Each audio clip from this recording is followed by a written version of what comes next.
श्री महाप्रज्ञ गुरवे नमः। ओम श्री महाप्रज्ञ गुरवे नमः। ओम श्री महाप्रज्ञ गुरवे नमः। ओम श्री महाप्रज्ञ गुरवे नमः।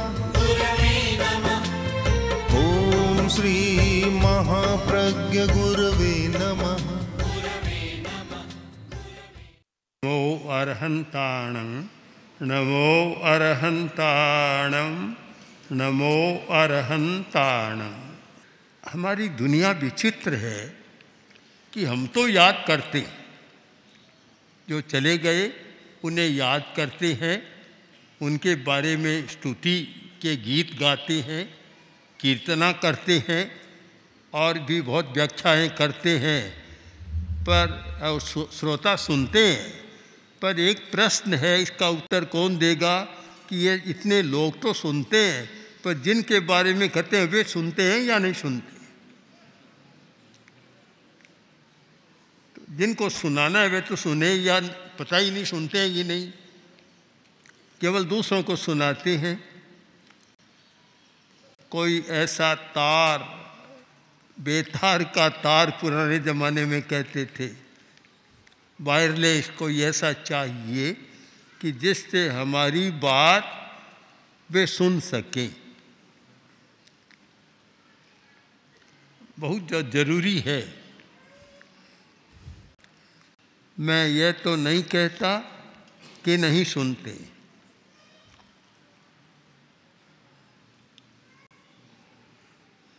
और सुनते हैं इसका प्रमाण भी नहीं दे सकता, क्योंकि जो एक संपर्क और संबंध होता है वह विस्मृत हो भी जाता है, नहीं भी होता। हमारे शब्द पहुँचे या न पहुँचे, हमारी वाणी के प्रकंपन बहुत दूर तक पहुँच जाते हैं।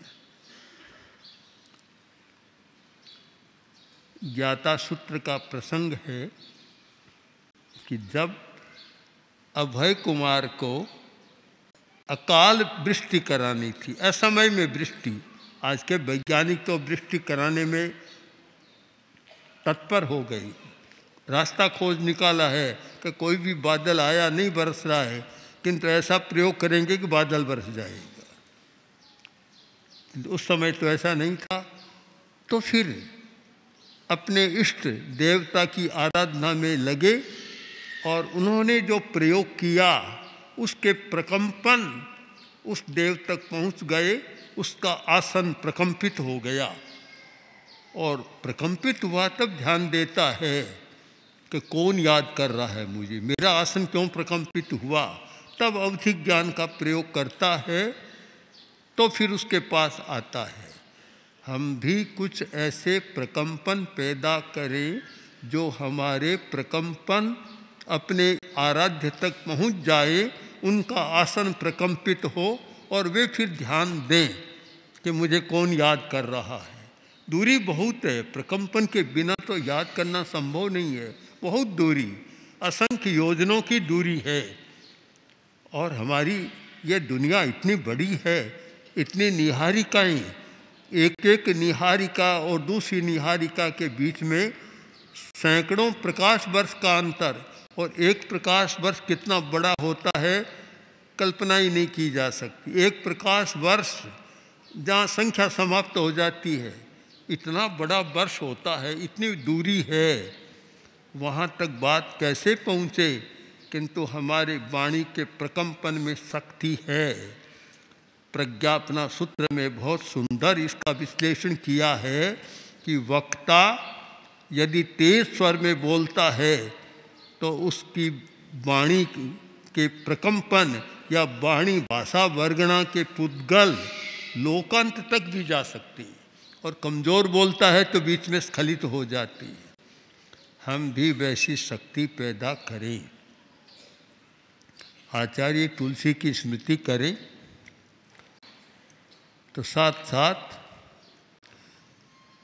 उनसे यह याचना कहें या सिद्धा सिद्धिंग मम दिशंतु की भाषा में हमें यह सिद्धि मिले कि हम अपने वाणी के प्रकंपन उन तक पहुंचा सकें। लोकांतर तक की बात छोड़ दें, कम से कम उन तक पहुंचा दें जिसे हम सुनाना चाहते हैं।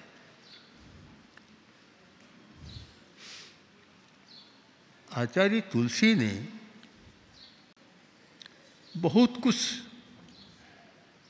समय लगाया, सत्य की खोज में लगाया।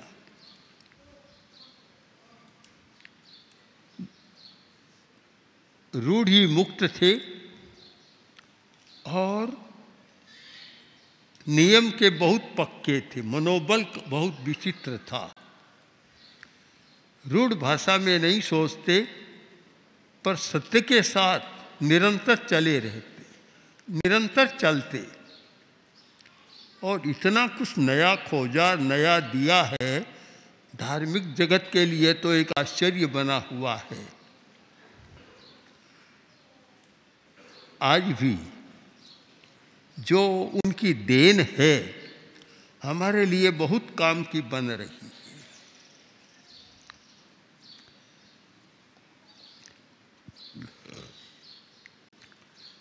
आचार्यवर दिल्ली पधारे और नया नया समय था, शायद एक बार पधारे फिर दूसरी बार पधारे, तो पहली बार का भी हो सकता है। सब्जी मंडी में बिरला जी के स्कूल में एक कार्यक्रम रखा था, स्वागत का कहें या और कुछ भी। पहली गोष्ठी थी अपरिग्रह पर, अपरिग्रह। और दिल्ली के बड़े बड़े उस समय के जो दिग्गज विचारक थे वे सारे उपस्थित थे। क्योंकि लोग हमारे बारे में बहुत कम परिचित थे, ज़्यादा रहना राजस्थान में हुआ, जानते भी नहीं थे। जब पहली बार हम लोगों ने अपरिग्रह पर अपने निबंध पढ़े तो एक बार में ही जैसे संपर्क गहरा हो गया और उन्हें लगा कि भाई हम सोचते हैं कि ये लोग क्या जानते हैं, ये बात धारणा हमारी गलत हो गई।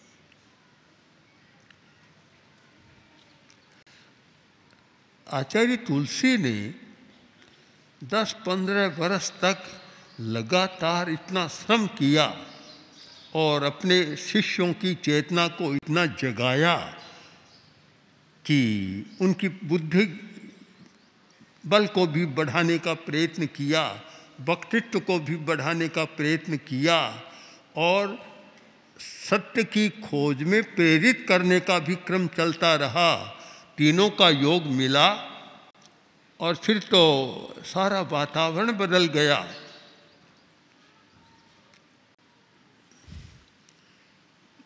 कल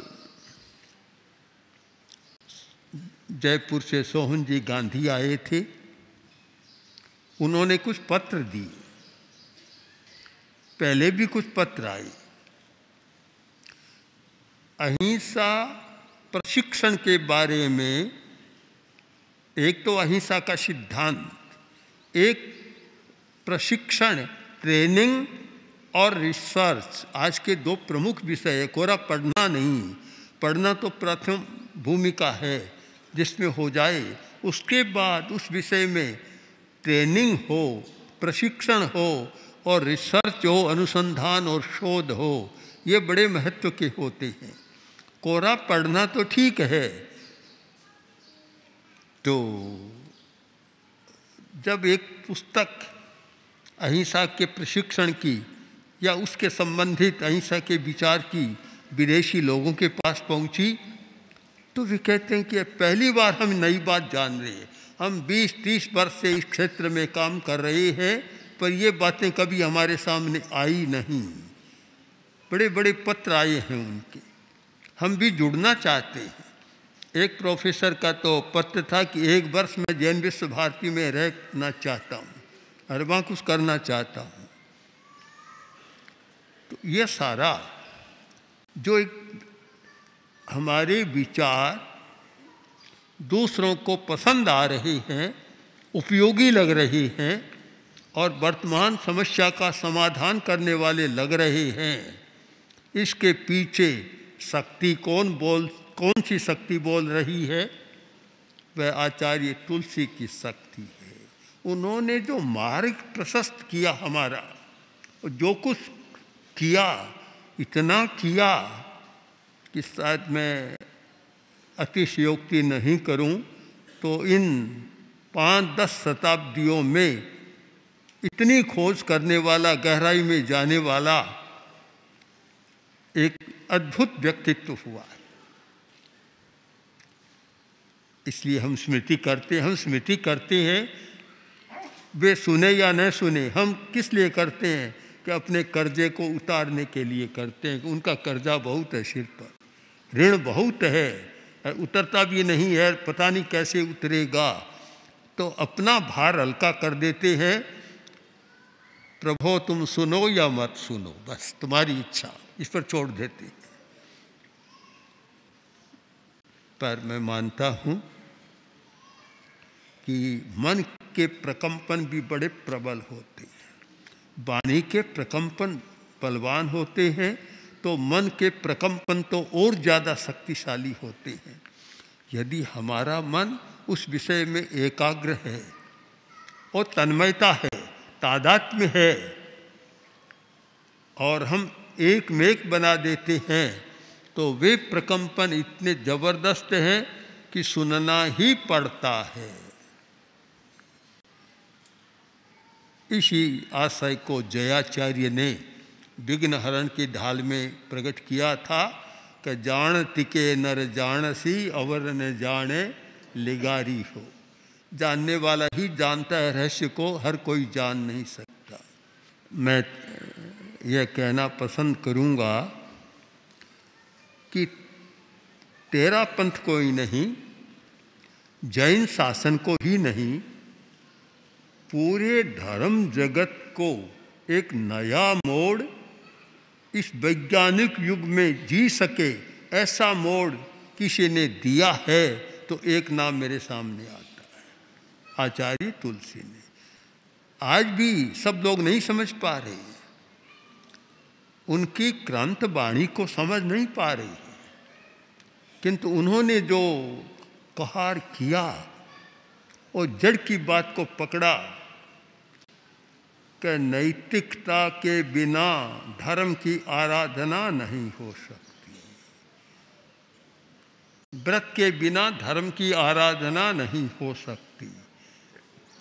इस सच्चाई को पकड़ा और उस पर जो कार्य किया है, बहुत विचित्र काम किया है और उसके साथ साथ पता नहीं कितने नई बातों की खोज की है।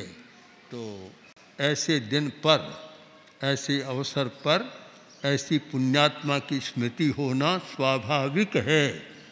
और मैंने कहा कि वह स्वाभाविक इसलिए है कि हमारे मन की बात कम से कम वाणी तक तो पहुंचा देते, उन तक पहुंचे या न पहुंचे, मन में तो न रखे, वाणी तक पहुंचा दें और श्रोतागण तक भी पहुंचा देते हैं।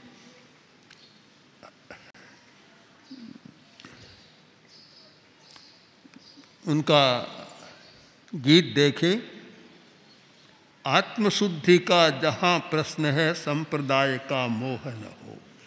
इन शताब्दियों के साहित्य को आप देखें, किस आचार्य ने यह बात लिखी कि आत्मशुद्धि का जहाँ प्रश्न है संप्रदाय का मोह न हो। आप खोजकर बताएं तो हम भी देखेंगे। बहुत दुर्लभ बात है।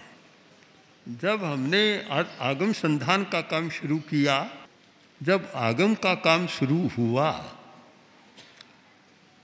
तो परिषद में नहीं, हम लोग 5-7 संत, मैं था, मुनि दुल्हराज जी हमारे साथ थे, और भी कुछ संत थे, थोड़े थे उस समय। तो आचार्यवर ने कहा देखो हम एक बहुत बड़ा दायित्व ले रहे हैं आगम के संपादन का, बड़ा कठिन काम है, पर एक बात का ध्यान रखना कि जो आगम में है हमें वही देना है, हमें वहाँ तेरा पंथ की परंपरा को ध्यान में नहीं रखना है, कोई संप्रदाय की बात नहीं आनी चाहिए। अगर कहीं लगे कि हमारी संप्रदाय की मान्यता यह है तो हम टिप्पणी में फुटनोट में दे सकते हैं कि भी इस विषय में हमारे संघ की मान्यता यह है, किंतु मूल में तो जो है वही हमें देना है। मैं समझता हूँ ऐसी बात वह भी कोई दिखावे के लिए नहीं, एकांत में हमें गुरु मंत्र देना एक कौन दे सकता है कि जिसकी आत्मा केवल अध्यात्म की आत्मा है, संप्रदाय की आत्मा नहीं है, केवल अध्यात्म की आत्मा वही व्यक्ति दे सकता है। और यही कारण बना कि जैसे ही हमारे आगम निकले स्थान स्थान से यही टिप्पणियाँ आई कि बिल्कुल शुद्ध है, कहीं सांप्रदायिकता नहीं है, और सब जैन संप्रदायों में मान्य हुए और विदेशों में भी वे मान्य हो गए, सब जगह मान्य हो गए। और उन आगमों के कारण जो तेरापन से बहुत दूर रहने वाले लोग थे, दूर रहने वाले नहीं, विरोधी कह सकता हूँ और भी शब्दों में कह सकता हूँ कि बहुत हल्की बातें करने वाले भी लोग थे, किंतु जैसे ही वे आगम निकले और हमारे इतने मित्र बन गए, इतने निकट आ गए, तो फिर तो वे परम मित्र बन गए।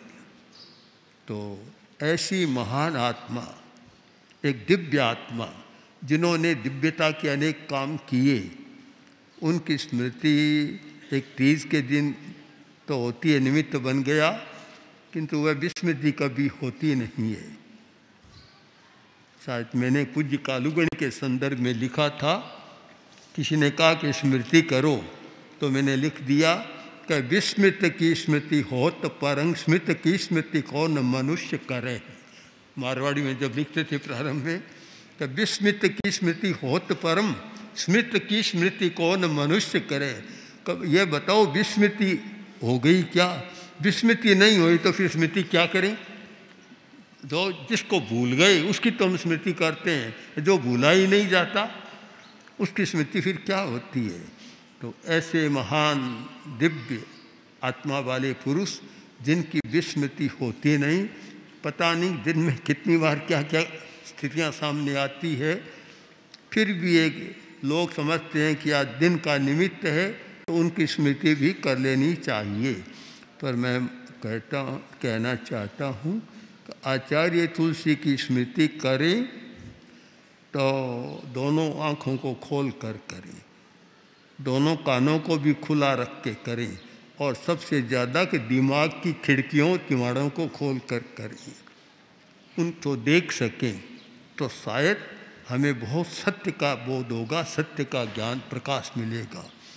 आंखें बंद, कान भी बंद और दिमाग की खिड़कियां और किवाड़ भी बंद, तो फिर स्मृति का कोई विशेष अर्थ भी नहीं होता। इसलिए आवश्यक है स्मृति करने की कला को भी सीखें, कैसे करें। और एक महापुरुष की स्मृति हमारे जीवन में भी महापुरुषत्व की चेतना को जगा सकती है, अगर हम सही अर्थ में उस भावना से वह करें। ओम। हम सिद्ध योगी आचार्य श्री महाप्रज्ञ से प्रेक्षा ध्यान का एक प्रयोग करें। आपको एक प्रयोग कराया जा रहे हैं श्वास प्रेक्षा का। 5 सेकंड में श्वास लेना है, 5 सेकंड भीतर रोकना है और 5 सेकंड रेचन करना है और 5 सेकंड बाहर रोकना है। इस प्रकार 20 सेकंड में एक श्वास। सावधान रहे, श्वास भरे, भीतर रोके, रेचन करें, बाहर रोके, श्वास भरे, भीतर रोके, रेचन करें, बाहर रोके, श्वास भरे, भीतर रोके, रेचन करे, बाहर रोके, श्वास भरे, भीतर रोके, रेचन करे, बाहर रोके, श्वास भरे, भीतर रोके, रेचन करे, बाहर रोके, श्वास भरे, भीतर रोके, रेचन करे, बाहर रोके, श्वास भरे। प्रयोग संपन्न। तो ये ध्यान के बहुत छोटे प्रयोग कराए हैं और इनका स्वयं बार बार अभ्यास करें तो एक अच्छा अभ्यास हो सकता है। ओम आत्मा।